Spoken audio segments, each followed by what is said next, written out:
Thank you. Thank you very much. Thank all of you for coming out tonight. I think it's so important that people stay engaged in the political process, and I know that as we get closer and closer to the election, it's harder and harder for people to do so. But I just want to tell you a little bit. A lot of you know me because I've been active in the community. I served as on the Rapid City Library Board, served on the Rapid City School Board. I serve as vice chair of the Black Hills Area Community Foundation, and I served as chair of the State Library Board as well.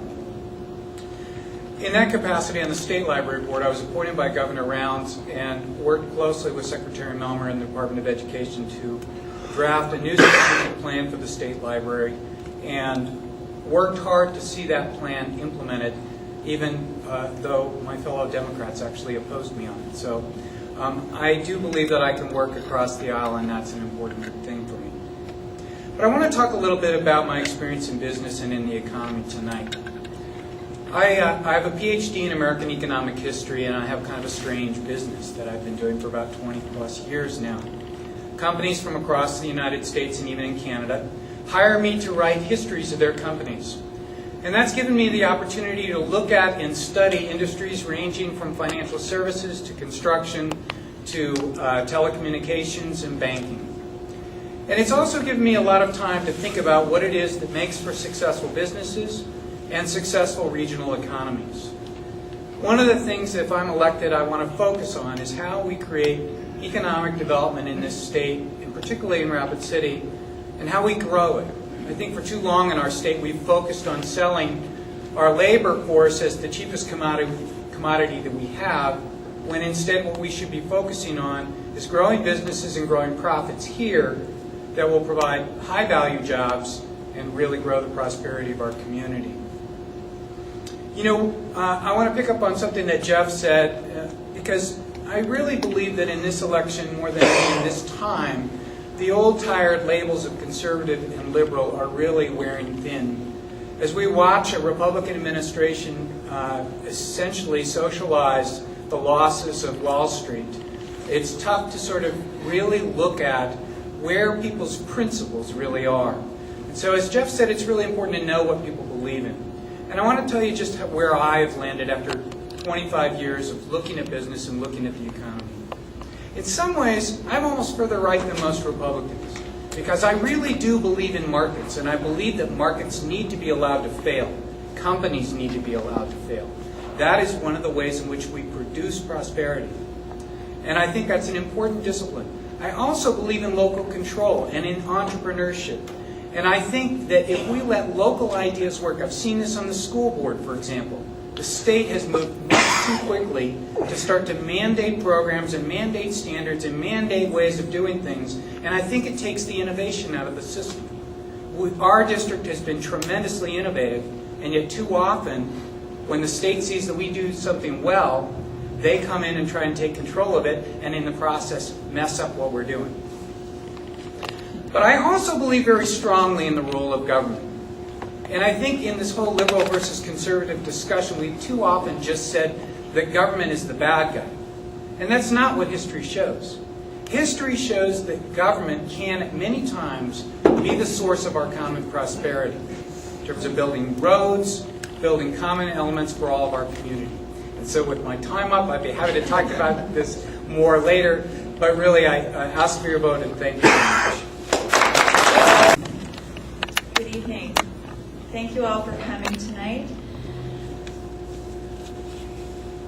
I've decided to run for House of Representatives back in April, May, when Rapid City announced its budget crisis. And I went to the first meeting at Central High School when they were talking about all of the different budget cuts that were being proposed. And between my husband and I, we have 3 kids.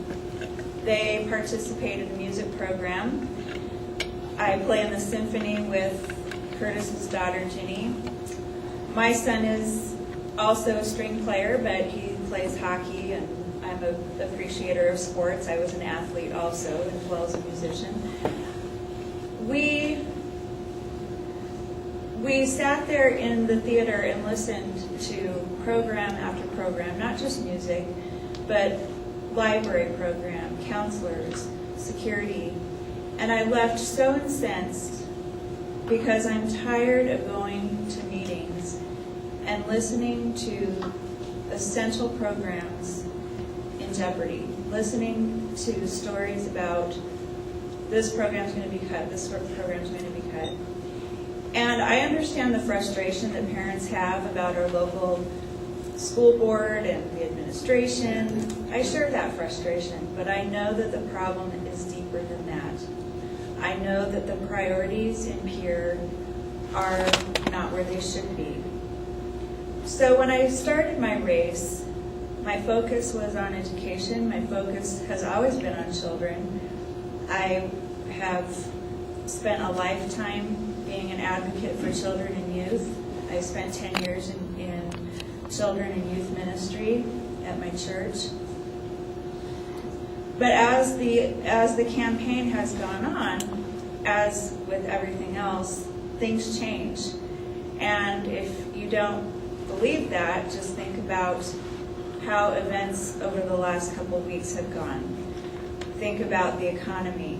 Think about what your portfolio looks like today versus a month ago.